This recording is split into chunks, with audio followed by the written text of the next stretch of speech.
vamos a ver este tema. Iglesia dedicada a Dios, una iglesia dedicada a Dios. ¿Por qué nosotros debemos de estar preocupados por ser una iglesia que está dedicada a Dios? ¿Qué cosas necesitamos para poder dedicarnos a Dios adecuadamente como iglesia? Y el pasaje que decidí tomar es Hechos 2:42.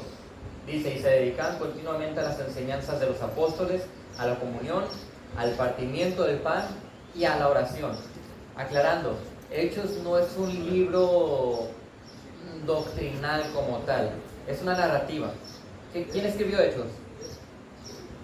Lucas. Y ya saben, ¿no? Lucas escribe Hechos y Lucas es como un tomo, nada más que está separado en dos partes. Y acá en la parte donde está Lucas está hablando de Cristo y de todo lo que sucedió en su vida. Y luego cuando llegamos a Hechos está hablando de todo lo que empezó a suceder con la obra en el ministerio de Pedro y el ministerio de Pablo, dividido como en dos partes. Pero prácticamente aquí Lucas le está hablando a Teófilo, y es una manera de evangelizar a Teófilo utilizando la vida de Cristo y el inicio de la iglesia. Entonces, estamos viendo el inicio de la iglesia. No significa que cada parte que nosotros vemos en Hechos sea una réplica que la iglesia tenga que hacer. ¿Por qué? Porque la iglesia no debe replicar todo lo que vemos en Hechos. ¿Qué es réplica? Imitar. ¿Por qué no debemos copiar o imitar como iglesia lo que vemos en la iglesia de Hechos? ¿Cuál es la razón? Puede ser por los tiempos. Por los tiempos. ¿En qué sentido? ¿Cómo afectan los tiempos?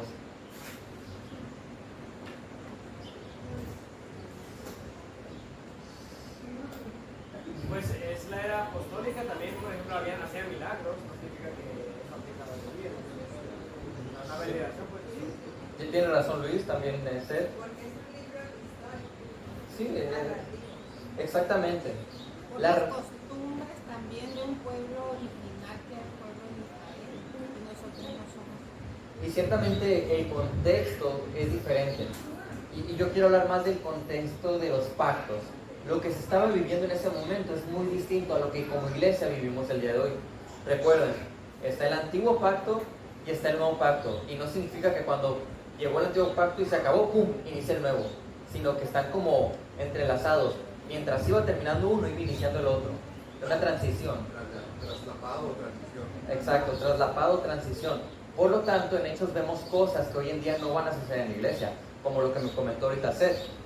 Hay ciertos dones que fueron dados a la iglesia por una razón en específica que llegó el punto en el que cesaron. El día de hoy no tenemos apóstoles como al inicio de la iglesia. El día de hoy no vamos a pedir a alguien que llegue y toque una persona para que esta persona reciba el Espíritu Santo como al inicio de la iglesia. Entonces, hay muchas cosas que no podemos imitar, pero esto que vamos a observar el día de hoy es un modelo y hay una razón importante de por qué estudiarlo.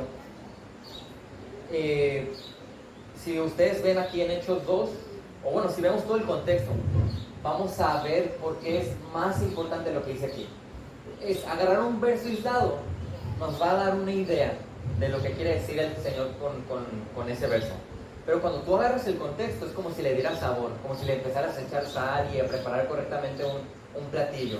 Observen, ¿qué pasó al inicio de Hechos? En Hechos 1 vemos cómo el Señor esta es la despedida de Cristo, ya ascendió, dejó a los apóstoles, entonces empiezan a reunirse, a platicar de que tienen que hacer, que predicar el Evangelio, porque les dejó esta gran comisión. Y luego, oigan, pero ya no está Judas, tenemos que seleccionar a otro apóstol, lo seleccionan. Y después llega el famoso día de Pentecostés. ¿Por qué es importante el Pentecostés para nosotros? ¿Qué significa eso, el Pentecostés? Porque ahí inicia la iglesia. Ahí inició la iglesia. Ese fue el inicio de la iglesia y de lo que hoy en día es la iglesia.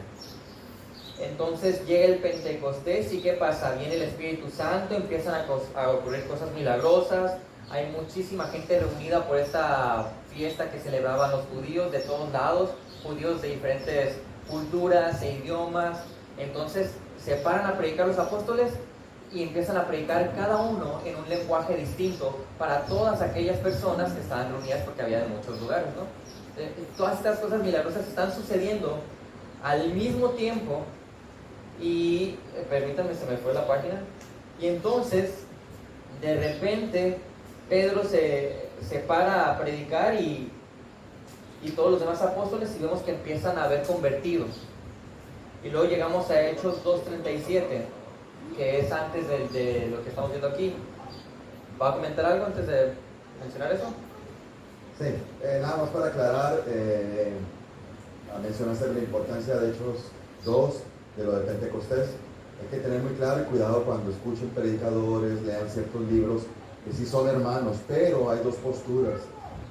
Se llama la teología de traslape o reemplazo, que se refiere que nosotros somos el nuevo Israel. Eso es falso, ¿no? O somos la continuidad de Israel. No, Israel es un pueblo y la iglesia es otro pueblo.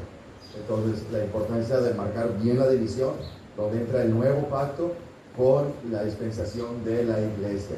Entonces, los judíos son los judíos, son Israel, nosotros no somos los judíos, ni el nuevo Israel, ni el Israel espiritual tampoco.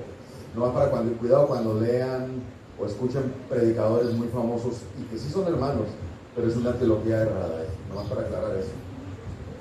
Cristo viene por su iglesia nada más, exactamente. Aunque en la iglesia hay judíos, asiáticos, Sí. poquitos mexicanos, Entonces, nada más es cierto, es importante aclarar ese detalle de que el Israel siempre va a ser Israel y la iglesia. Son dos cosas distintas. Israel es el pueblo y la iglesia es un organismo, es el cuerpo de Cristo, es algo diferente.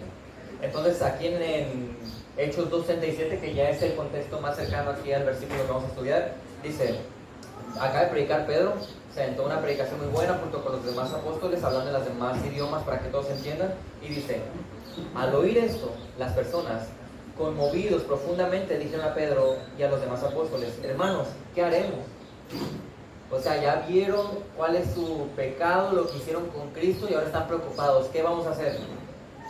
Entonces Pedro les dijo, ¿cuál es la solución para cuando alguien observa su pecado?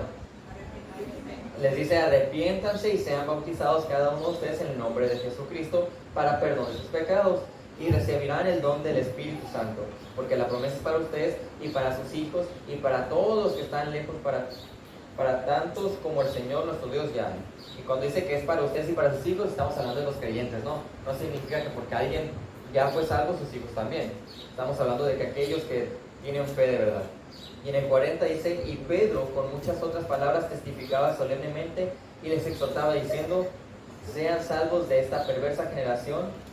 Entonces, estas personas, los que habían recibido su palabra, fueron bautizados y se añadieron aquel día como 3,000 almas. Entonces, la iglesia primitiva inicia con 3,000 personas, como con una membresía de 3,000 personas.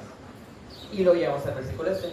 Y esas 3,000 personas, o 3,000 adultos, se dedicaban continuamente a las enseñanzas de los apóstoles, a la comunión, al partimiento del pan y a la oración.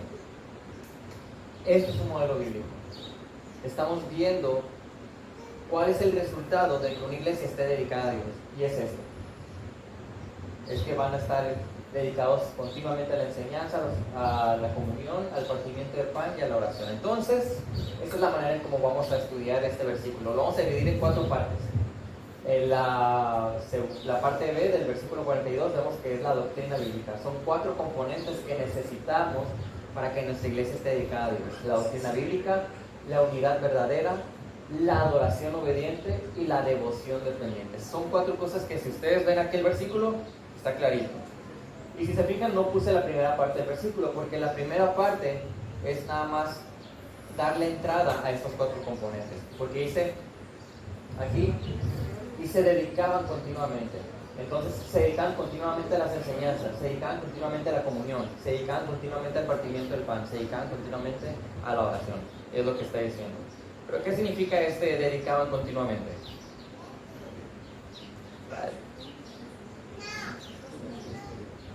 ¿Era su hábito, su vida diaria?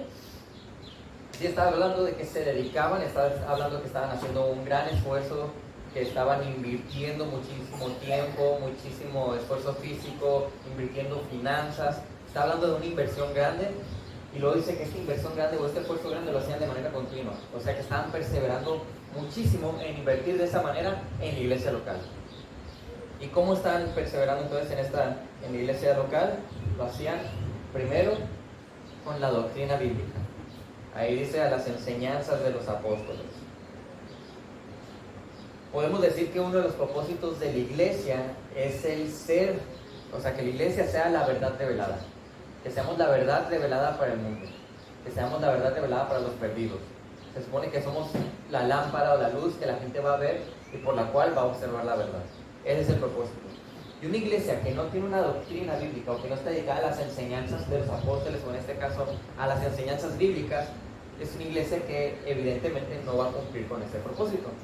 Necesita tener doctrina bíblica para cumplir con eso. Segunda de Timoteo 2:2, y lo que has oído de mí en la presencia de muchos testigos, está diciendo Pablo a Timoteo, eso encarga a hombres fieles para que sean capaces de enseñar también a otros. Cuando Pablo ya se estaba despidiendo de Timoteo, que Pablo sabía que iba a morir, entonces eran sus últimas palabras, y con sus últimas palabras tratando de expresar lo más importante que tenía que escuchar Timoteo, le empieza a decir muchas cosas acerca del liderazgo y muchísimas cosas acerca de la enseñanza. Porque si la iglesia no tiene un balance correcto en estos dos aspectos, la iglesia no va a ser sana y no va a cumplir con su propósito y va a caer en ofender a Dios. Por eso siempre uno dice, ay, pero ¿por qué se enfatiza tanto la sana doctrina? Porque la Biblia lo enfatiza, porque el Señor lo enfatiza. Por eso estamos preocupados por la sana doctrina. Y ojo, en realidad, yo creo que no me atrevo a exagerar al decir que toda la iglesia lo dice, pero yo creo que el 95% de las iglesias dicen que tienen la sana doctrina. Y el 95% de las iglesias va a decir es que aquí se predica la sana doctrina. Y yo creo que la mayoría de esas iglesias no tienen sana doctrina. Esa es la realidad. Tienen aspectos que pueden ser evangélicos, pero eso no significa que tengan sana doctrina. Cuando estaba estudiando esto me quedé pensando, una iglesia dedicada a Dios no es lo mismo que una iglesia bíblica. Y una iglesia bíblica puede tener muchas cosas y aún así no tener por completo la sana doctrina. Conocemos muchas iglesias que sí, está muy bien que tengan una sana doctrina en cuanto a la salvación, pero el resto de cosas que son muy importantes para la aplicación de la vida diaria de los creyentes está errada. Ya sea la membresía, ya sea el liderazgo, ya sea la disciplina de la iglesia, son muchos aspectos, la consejería bíblica, y todo esto afecta para que la iglesia funcione o no. Por eso es bien importante la doctrina bíblica. Entonces, como iglesia tenemos que estar comprometidos, y cuando hablamos como iglesia, no se dice que los pastores tienen que estar comprometidos a la doctrina bíblica, o el liderazgo tiene que estar comprometido a la doctrina bíblica, sino que todos los hermanos, los que conforman la iglesia, debemos de estar preocupados por fomentar o promover que haya una doctrina bíblica dentro de la iglesia. Decía Roberts, estábamos en la reunión, Carlos, yo y Chabelita, ¿no? Y decía, se me escapó la idea que iba a mencionar de Roberts en este momento. Sí, ¿verdad? Bueno, ya me acordé. Decía que como personas, como iglesia, tenemos que ser como los de Berea, porque nos está explicando un pasaje de manera que nosotros pudiéramos ver el concepto principal del pasaje y ese concepto poderlo ligarlo a un concepto evangelístico. ¿Cómo hacer esta unión sin caer en algo espiritualizado o algo antibíblico? Y decía, miren, yo les estoy dando todo esto, pero ustedes tienen que ser como los de Berea. Ustedes tienen que analizar si realmente lo que yo les digo es verdad o está de acuerdo a la Biblia realmente. Y así tiene que ser la iglesia. Cada creyente que está sentado aquí o que venimos aquí, nos congregamos y servimos, estamos observando lo que dice la persona del frente. Y estamos analizando lo que está predicando la persona del frente. Y estamos viendo si lo que yo, o mi papá, o Brian, o Seth, o Pope, o cualquiera de los que se ha levantado aquí, Héctor, si lo que decimos, por ejemplo, si el punto 1 realmente está hablando de la doctrina bíblica o no. Si el punto 2 realmente está hablando de lo que yo digo o no. Si realmente lo que estoy hablando está extraído de la Biblia o yo lo puse ahí y nada más le puse un título. Todos somos responsables de eso. Eso es parte de que la iglesia esté dedicada, perseverando en la doctrina bíblica. Tanto en promoverlo como observarlo y cuidarlo que continúe de esa manera. En caso de que sí sea y que la iglesia lo esté predicando. 1 Pedro 2:2, ya lo hemos estudiado, deseen como niños recién nacidos la leche pura de la palabra para que por ella crezcan para salvación. Un creyente que está dedicado a la doctrina bíblica, forzosamente está dedicado obviamente a la palabra del Señor, a la Biblia.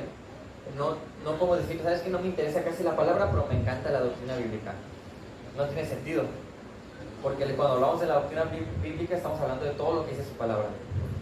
Así que si un creyente no está teniendo este ferviente deseo por recibir más de la palabra, bien difícilmente va a poder dedicarse a la doctrina bíblica.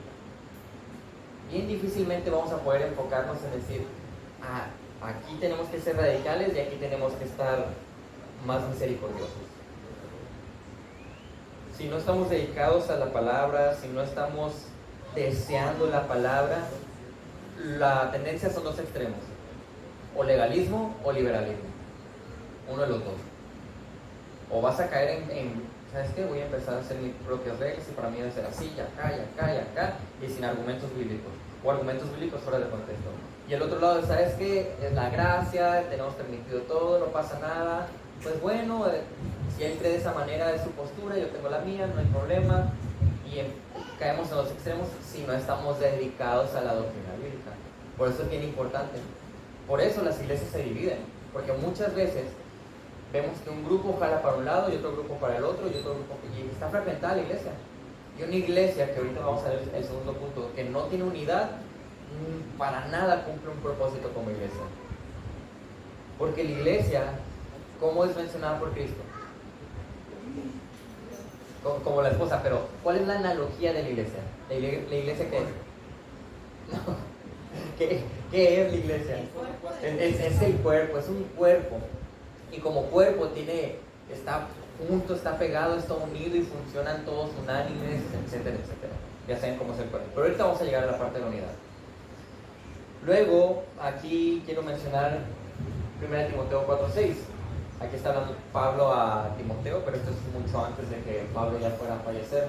Al señalar estas cosas a los hermanos, cuando le está diciendo a Timoteo, ¿sabes qué? Le da una lista de cosas y le dice, ¿sabes qué? Cuando todas estas cosas, al señalar estas cosas a los hermanos, serán un buen ministro de Cristo Jesús. El pastor correcto va a señalar estas cosas, nutrido con las palabras de la fe y de la buena doctrina que ha seguido. Sin la doctrina no va a haber, sin la doctrina bíblica no va a haber consejería bíblica. Sin la consejería bíblica no va a haber una guía, una dirección correcta para los problemas de las personas. Y sin la dirección correcta de las personas guiándolos, van a caer o en pecado o en aplicaciones que están ofendiendo a Dios o en cosas que lo van a alejar de la iglesia. Por eso es bien importante. Y lo es bien triste, ¿no? Porque la verdad casi ninguna iglesia realmente está tan comprometido por la doctrina bíblica, ya sea por ignorancia o porque el poder lo tiene una persona dentro de la iglesia y no lo quiere soltar, o porque las tradiciones están muy fuertes para ellos y no las quieren abandonar. Pero es bien triste porque casi ninguna iglesia está tan preocupada por realmente someter sus pensamientos y sus ideas a lo que la Biblia dice. Por eso vemos que hay gente con la bandera de somos de esta denominación y aunque la Biblia dice esto, nuestra denominación empuja para acá y vamos a seguir aquella cosa que dice mi denominación. O hay un líder en una iglesia que tiene elocuencia o es muy carismático y la gente pues lo deja seguir y hacer lo que quiere y él va diciendo, ¿sabes qué? Me conviene que tengamos esta doctrina y ahora me conviene que nos movamos por acá y él va haciendo su caminito de haciendo la doctrina. Pero la iglesia no debe hacer eso. La iglesia debe someterse completamente a lo que la palabra dice y entonces actuar respecto a eso. Porque lo más fácil para un líder es decir, ¿sabes qué? Me quedo yo solo, dirijo la iglesia y ya no tengo quien me esté estorbando y ya más fácil tomo las decisiones. Porque mientras más cabezas, más ideas. Y obviamente no todos vamos a tener las mismas ideas, el mismo perspectiva, vamos a querer apuntar hacia el mismo lado. Pero es lo bíblico. O en la iglesia es más fácil despegarte de la gente y vivir tu vida solitario que tener que llamarle a las personas y tener que visitarlos y tener que evangelizar. Da flojera, ¿verdad? La carne nos hace que nos dé flojera. Pero la doctrina bíblica nos enseña a someternos a todo eso.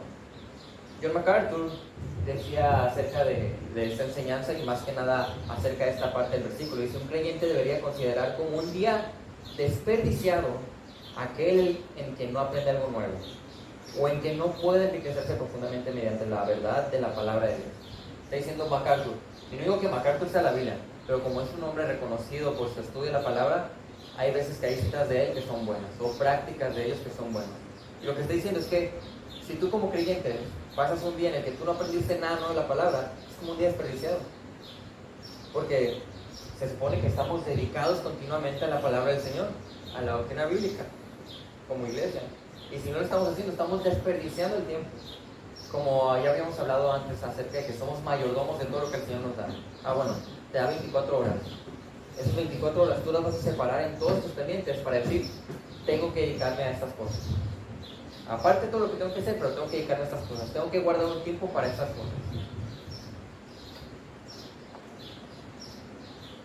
Obviamente el hecho de estar dedicado continuamente habla de la perseverancia del creyente en estudiar, en leer, en meditar, en memorizar la palabra, para que por medio de eso tengamos discernimiento para entonces ahora sí entender que tenemos o no una doctrina bíblica. ¿Cuántos en esta iglesia habían escuchado acerca de la escatología y aprendido la escatología como ahora que lo estamos aprendiendo con Apocalipsis y Tesalonicenses? Una cosa es que antes se enseñó en Apocalipsis, pero ¿cuántos entendieron la escatología? ¿O cuántos entendieron la diferencia entre Israel y la iglesia? ¿O cuántos entendimos más bien? ¿Cuántos entendimos eso? ¿Cuántos entendimos la diferencia entre la iglesia e Israel? ¿Cuántos entendimos que realmente hay una elección, que Cristo vino a morir por los suyos solamente? ¿Cómo podemos defenderlo? Y a lo que voy con todo esto es que puede llegar una persona y puede esta persona empezar a predicar algo diferente, y la iglesia, si no está preparado, si no tiene una doctrina bíblica, va a haber quien lo empieza a seguir, o decir, es cierto, tienes razón, es verdad. Y ya pasó una vez, ¿recuerdan? Que una persona empezó a hablar de otras doctrinas acerca del evangelio, y hubo personas aquí dentro de la iglesia que empezaron a decir, es cierto, es verdad, sí, la salvación se pierde, es cierto. Sí, si no tienes fe te vas a enfermar, es verdad. ¿Por qué? Porque tal vez no estábamos tan firmes en la doctrina bíblica. Y si no cuidamos la doctrina bíblica, cualquier persona va a ser líder aquí, aunque no esté calificado, y cualquier cosa se va a enseñar aquí, aunque no sea acorde a la Biblia. Como les dije, significa que tanto de manera personal como también como cuerpo, estamos dedicados a aprender más de la sana doctrina y a recibir lo que se predica de la sana doctrina y a vivir lo que se enseña en la sana doctrina. Todo eso. A ver si me explico. Hay dos puntos encontrados en lo que mencionas. Ajá. O sea, como cuando decimos sentimientos encontrados, ¿no? O sea, no se contraponen, pero por eso dice así. Es importante enfatizar lo que estás mencionando sobre la sana doctrina. ¿Y por qué digo encontrados? Porque desafortunadamente no hay más personas que vienen normalmente a la predicación de la iglesia, que no están en la escuela ahorita, no están aquí, y creo que debería ser parte de una predicación en un momento dado cuando haya más personas y que escuchen la importancia de la sana doctrina. Porque lo acabas de mencionar, puede venir alguien con X años en el Evangelio y con una doctrina distorsionada y quiera enseñar o quiera comentar siquiera algo que no es bíblico o que va en contra de la sana doctrina. Entonces, en ese punto es que debemos estar preparados todos y cada uno de manera individual, como lo mencionas, pero tristemente no estamos todos, pues a eso me refiero que son puntos encontrados, porque sí es importante estar enfatizando que no se nos olvide la importancia de la sana doctrina, la necesidad de estar meditando en que es realmente necesaria la sana doctrina. Venimos de una iglesia donde siempre se habló de somos parte de la sana doctrina. Y muchas iglesias mencionan esa parte de que están en la sana doctrina. Yo escucho personas de otras iglesias, apostólicos, adventistas, otras denominaciones donde dicen, donde hay pastora o donde hay apóstol, que remarcan estar en la sana doctrina. Entonces, Y es que todos van a recalcar que tienen la sana doctrina. ese es Pero el- la manera en cómo vamos a identificar si alguien tiene la sana doctrina es teniendo la sana doctrina. Es raro, ¿no? Pero, o sea, si yo no tengo la doctrina bíblica incrustada en mi mente y en mi corazón para vivirlo, difícilmente voy a identificar para que al identificarlo se convierta en un bien. A lo que me refiero, yo puedo tener la sana doctrina en la mente. Y con la mente, con la sana doctrina, lo único que voy a hacer es criticar y decir, eso está mal, eso está bien, eso está mal, está bien, y yo estoy bien. Y no va a pasar nada de ello. Pero aquel que tiene la sana doctrina en la mente y el corazón, o sea, esta persona va a identificar si está mal y si está bien, entonces yo tengo que vivir así. Y puedo ser un ejemplo, y puedo enseñar a los demás y promoverla, empujarla, no atacarla. Una cosa es atacar y otra cosa es promover. Una cosa es persuadir y otra cosa es manipular. Son cosas diferentes, que se parecen pero no son iguales. Aquel que tiene la doctrina bíblica en mente y corazón va a vivirlo y va a recibirlo y va a promoverlo y va a cuidarlo. Y esa es la responsabilidad de la iglesia. Y eso es lo que estaba pasando en Hechos, porque ellos están dedicados continuamente. O sea, ellos se esforzaban perseverando en las enseñanzas de los apóstoles. Y cuando habla de las enseñanzas de los apóstoles está hablando de la Biblia, de la doctrina bíblica. Estaban dedicados a eso. Y es lo primero que se menciona, porque esa es la base. Porque sin la doctrina bíblica tú no vas a poder tener todo lo demás que vamos a mencionar. Sin la doctrina bíblica, la iglesia no va a vivir lo que la iglesia debe vivir. Así de fácil. No va a entender lo que tiene que entender. Oye, volviendo a lo que ya habían dicho, si yo estoy en esta iglesia, como había dicho, en toda la iglesia que he estado, todo era sana doctrina. Pero yo ahora, para cuando se me enseña algo y pues que traigo cierta diferencia, pues lo que yo tengo que hacer es irme a la escritura, comprometerme a buscar, a escudriñar, a escarbar, qué me dice la escritura sobre ese tema, sobre esa doctrina.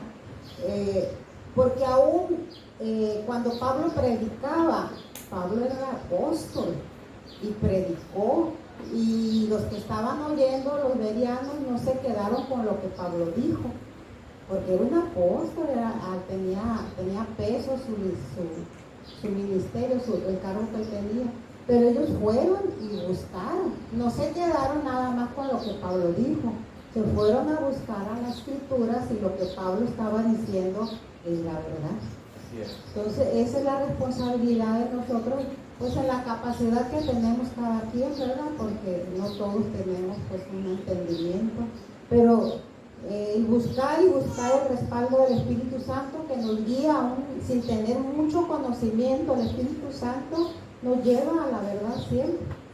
Así es. Y cuando uno está estudiando de esa manera, como usted dice, escudriñando la palabra, también tenemos que tener la humildad de reconocer que hay personas que han estudiado más la palabra que nosotros. Por eso el Señor nos ha dado pastores que han estudiado la palabra, que la conocen y la pueden defender, que nos pueden apoyar a entenderla.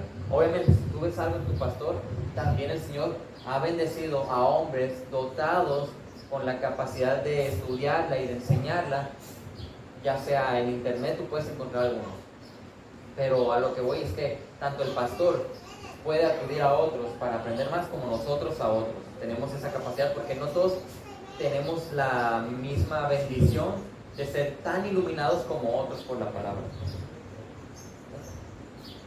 Voy a redundar un poquito en lo que dijo, pero sí, en lo que dijo mi papá, que es importante que todos vengamos a los estudios aquí en la iglesia por lo mismo, para aprender más en la doctrina, pero también es nuestra responsabilidad personal, así como menciona la hermana Marta. Y contamos con la gran bendición de que tenemos un liderazgo que se apega a estudiar profundamente las escrituras. Sí. Pero principalmente es personal. Debemos personalmente estudiar y pedirle a Dios la sabiduría, y el Señor nos va a dar. Exactamente. Y lo que dice Tato es importante porque es nuestra responsabilidad personalmente estudiar y es personalmente eso. Y agregando a lo que Tato dice, pero ahora como iglesia, nuestra responsabilidad recibir, como dijo ahorita de los pastores. Porque si yo nada más estoy en lo personal estudiando y me estoy yendo por otro lado, sin darme cuenta, no voy a empezar a recibir lo que dicen mis pastores, porque no, yo pienso diferente a ellos. Pero también hay que entender que el Señor ha dado a la iglesia un liderazgo, bueno, unos pastores, para que la dirijan en la doctrina bíblica. Y si tú, al estudiar, ves algo diferente a lo que ellos ven, entonces es tu responsabilidad hablar con ellos y preguntar qué es lo que está pasando y analizar si o tú estás en el error o ellos están en el error. Pero si tú estás estudiando, si tú no recibes algo de la enseñanza aquí, si tú no estás de acuerdo con algo de la enseñanza aquí, tú tienes que acercarte a ellos y observar por qué. Porque es bien fácil, no estoy de acuerdo, pero aquí me lo guardo. Pero entonces, ¿cómo vamos a hacer un cuerpo? ¿Cómo va a ser una iglesia unida, dedicada a las enseñanzas si uno está en esta enseñanza y otro para aquella? No tiene sentido. Por eso también mi responsabilidad es ver que estén bien. Y si no estoy de acuerdo, ahora tengo la responsabilidad de, a ver, ¿por qué? Hermano. Así nada más repito, en lo que mencionaste sobre el internet, sí hay que tener mucho cuidado también, porque hay demasiada basura. Entonces hay que tener discernimiento si realmente lo que vas a ver. Sí, tal vez el 85% de las predicaciones van a ser basura, la verdad. Suena feo, ¿no? Pero más o menos algo así, o más, quien quita. Porque hay de todo. Ahí sí te vas a encontrar, pero cualquier locura. No se asusten, no crean que vamos a ver todo el estudio el día de hoy. Apenas van el punto 1 y no vamos a ver los 4 puntos el día de hoy. A ver, aplicaciones. Si yo entiendo que debo estar dedicado a la doctrina bíblica, ¿cómo voy a aplicar esto en mi vida? Tato ya mencionó uno. Estudiando tú la palabra de manera personal. Evangelizando. Sí, ya tratando de hacerlo bien abierto, tal vez llegues al punto de evangelizar, pero pues si te estás dedicando a la doctrina bíblica, obviamente tienes que aplicar lo que aprendes de la doctrina bíblica. En ese sentido, pues sí, tienes que evangelizar porque la Biblia nos enseña a evangelizar. En ese sentido es verdad, sí. Pero por ejemplo, yo debo de estar preocupado por crecer en mi discernimiento. Y es lo que a veces hemos enfatizado, que, híjolas, qué enfadosos, otra vez la cosmovisión. Porque la cosmovisión es el discernimiento de las cosas, es el ajustar mi mente a las cosas que la Biblia dice. Y es en todos los aspectos. La doctrina bíblica te ayuda a ajustar tu mente a todos los aspectos a lo que Dios quiere. Porque si no, de repente, mi hijo va a estar portándose mal o siendo un rebelde y yo no voy a saber qué hacer. Y voy a decir, ¿sabes qué? Es mejor decirle, ya, tranquilo, hijo, en vez de, ¿sabes qué? ¿Cuál es si mi hijo se rebela y no se quiere someter a mis decisiones en la casa, ¿qué es lo que tengo que hacer bíblicamente? Disciplinarlo, hablar con él, confrontarlo, tratar de ver qué está pasando. Y si sigue sin querer someterse, ¿qué voy a hacer? Afuerita. Lo dijo ella, afuerita. Sí, llega un punto donde tú entiendes que doctrinalmente, si tú eres cabeza del hogar, tienes que tomar decisiones que preserven la santidad de tu hogar. Por ejemplo, hablando de la doctrina bíblica en general del discernimiento, ¿está mal o está bien la pena capital? Que un gobierno tenga pena capital. ¿Qué es la pena capital? Que los delincuentes tengan que morir por sus crímenes. Está bien, es bíblico. Es bíblico, la hermana dice que es bíblico. ¿Quién más? Por ahí veo como que no y como que sí. Es bíblico, dice ella. Pope se ríe. Pope, ¿es bíblico o no? No te metas en problemas. El discernimiento nos ayuda a ver todo esto, porque cuando llegue una elección de un presidente que diga esto, tú vas a pensar, ok, es bíblico. Cuando vengan otras cosas que están sucediendo a nuestro alrededor, vamos a poder observar, tanto en lo médico, lo político, lo financiero, todo.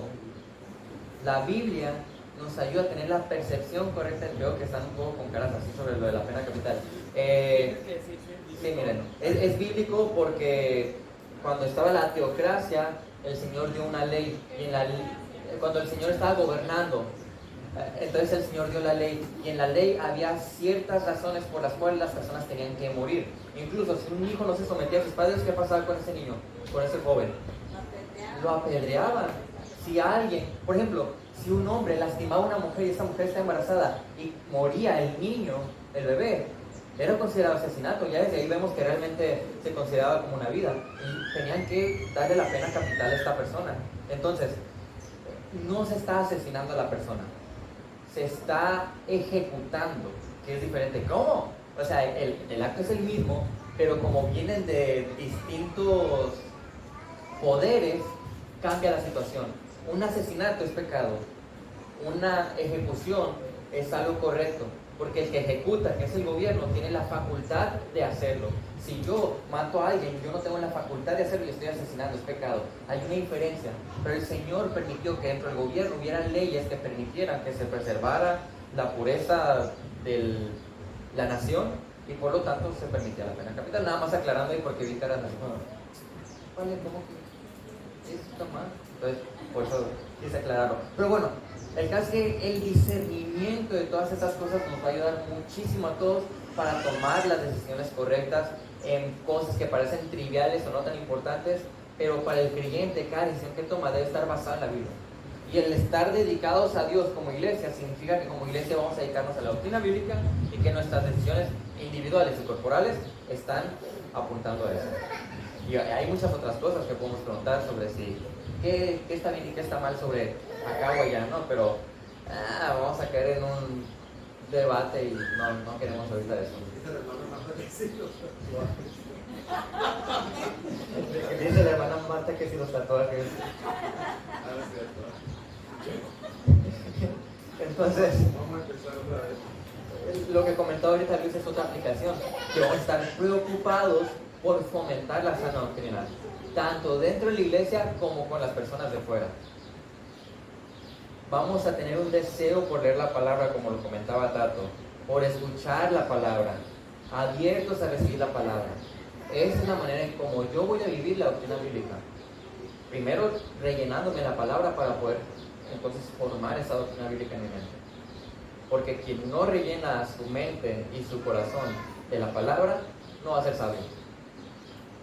Quien la rellena su mente, pero no su corazón y su vida, tampoco va a ser sabio.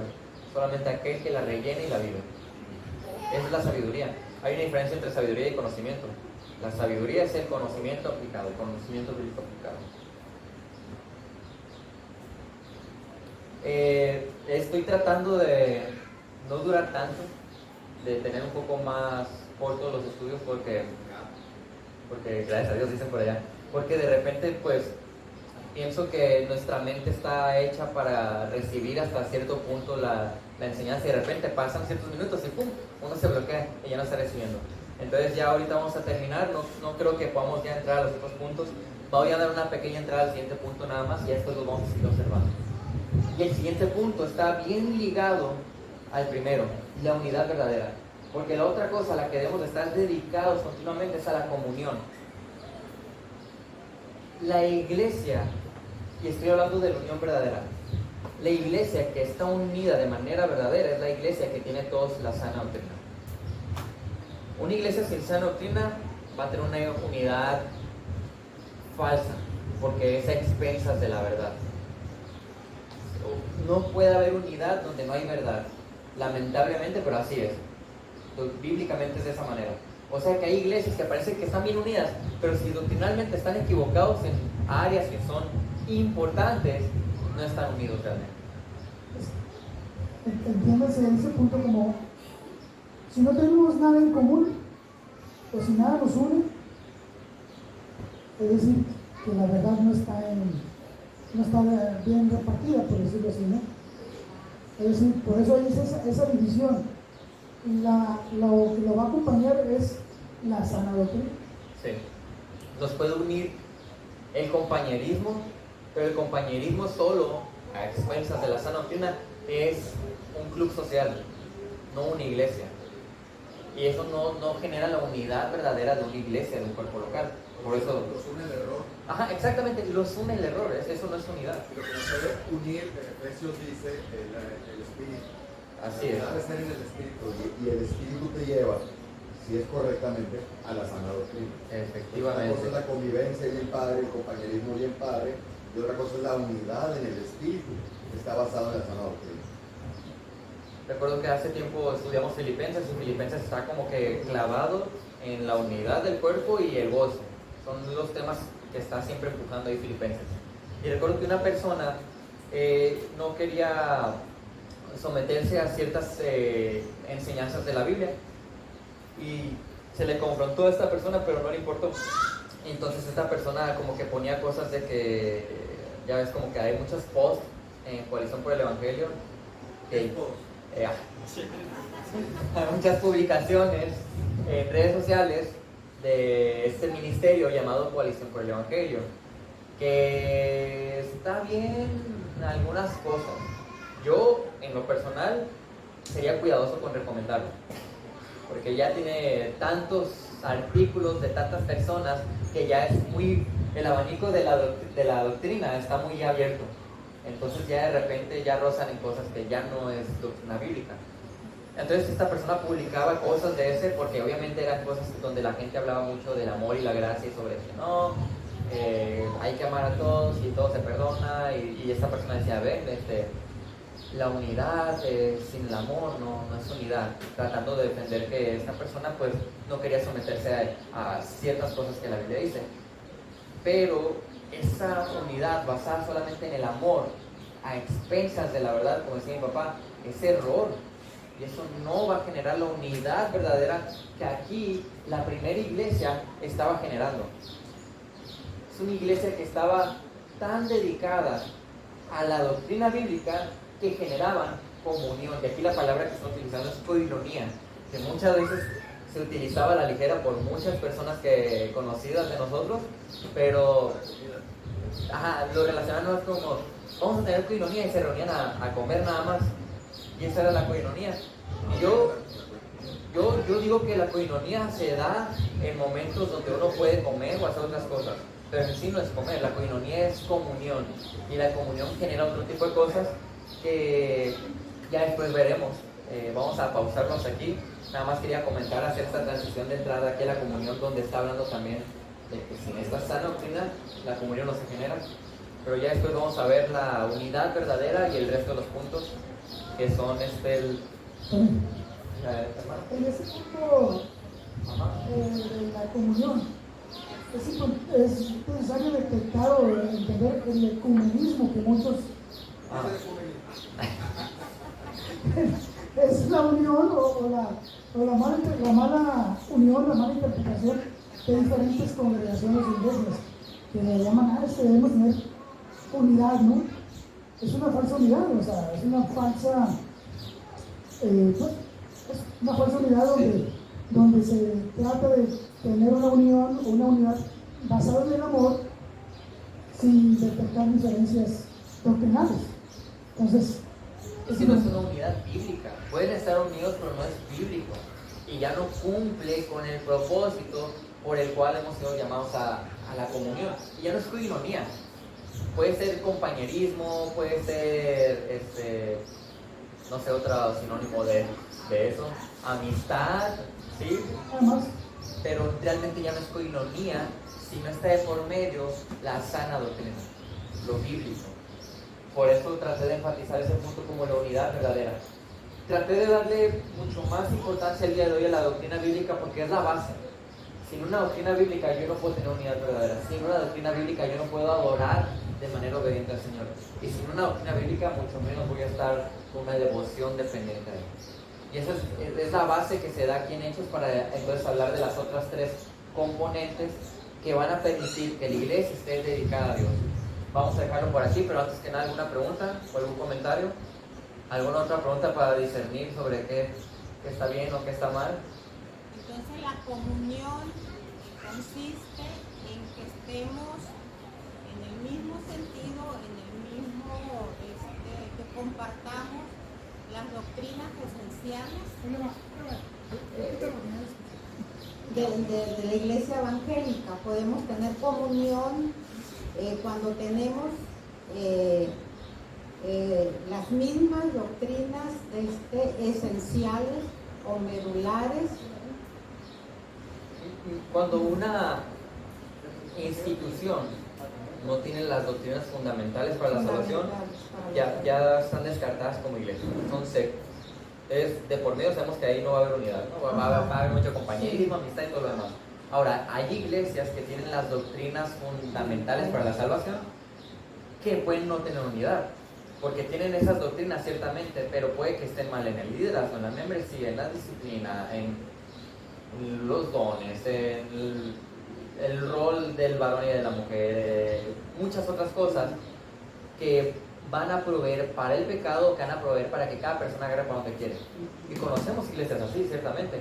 Hay iglesias donde sí, las doctrinas fundamentales las tienen, pero el resto no están bien cimentadas y por lo tanto no hay unidad. Por eso a veces parecen más como un club social más que como una iglesia.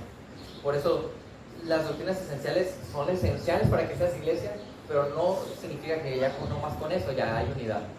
Y hay muchas más cosas de por medio dentro de la unidad, aparte de la doctrina, que vamos a poder estudiar ya la próxima vez que me toque estar acá al frente en la escuela universitaria.